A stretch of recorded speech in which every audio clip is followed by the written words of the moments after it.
दोस्तों, आज की प्रेरणादायक कहानी है अपनी क्षमता को पहचानो। एक गांव में एक आलसी आदमी रहता था। वह कुछ काम नहीं करता था, दिन भर बस निठल्ला बैठा रहता था और सोचता रहता था कि किसी तरह कुछ खाने को मिल जाए। एक दिन वह यूं ही घूमते घूमते एक बाग में चला गया।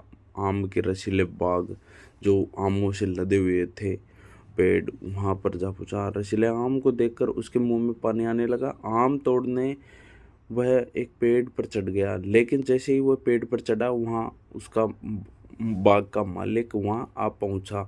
बाग के मालिक को देख आलसी आदमी डर गया और जैसे जैसे पेड़ से उतरकर वह भाग खड़ा हुआ। भागते भागते वह गांव से बाहर स्थित एक जंगल में जा पहुंचा। वह बुरी तरह से थक गया था, इसलिए एक पेड़ के नीचे बैठ के आराम करने लगा। तभी उसकी नज़र एक लोमड़ी पर पड़ी। उस लोमड़ी की एक टांग टूटी हुई थी और वह लंगड़ा कर चल रही थी। लोमड़ी को देखकर आलसी आदमी सोचने लगा कि ऐसे हालत में इस जंगल में, जानवरों से भरे जंगल में, ये लोमड़ी बच कैसे गई? इसका अब तक शिकार कैसे नहीं हुआ? जिज्ञासा में वह एक पेड़ पर चढ़ गया और वहां बैठकर देखने लगा कि अब इस लोमड़ी के साथ आगे क्या होगा।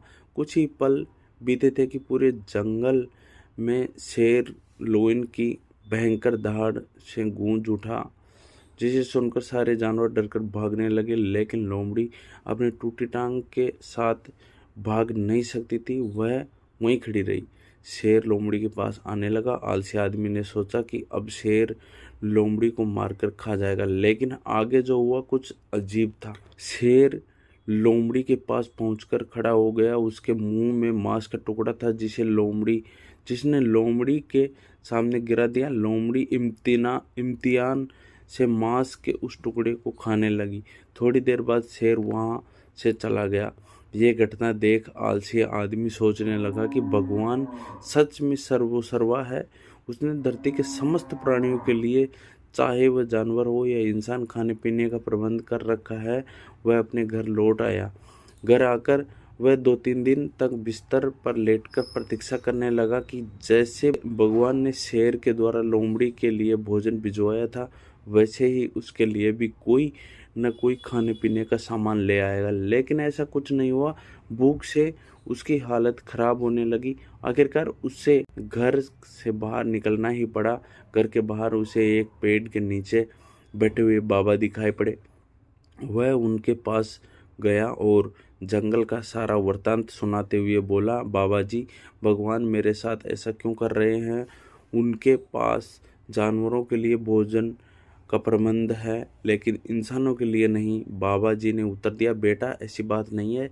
भगवान के पास सारे प्रबंध है, दूसरों की तरह तुम्हारे लिए भी। लेकिन बात यह है कि तुम्हें लोमड़ी नहीं, शेर बनाना चाहते हैं। सीख इस कहानी से हमें क्या मिलती है? हम सबके भीतर क्षमताओं की असीम भंडार है, बस अपनी अज्ञानतावश हम उन्हें पहचान नहीं पाते और समय को कमतर समझकर दूसरों की सहायता की प्रतीक्षा करते रहते हैं। समय की क्षमता पहचानिए, दूसरों की सहायता की प्रतीक्षा मत करिए। इतने सक्षम बनिए कि आप दूसरों की सहायता करें सके। ओम शांति।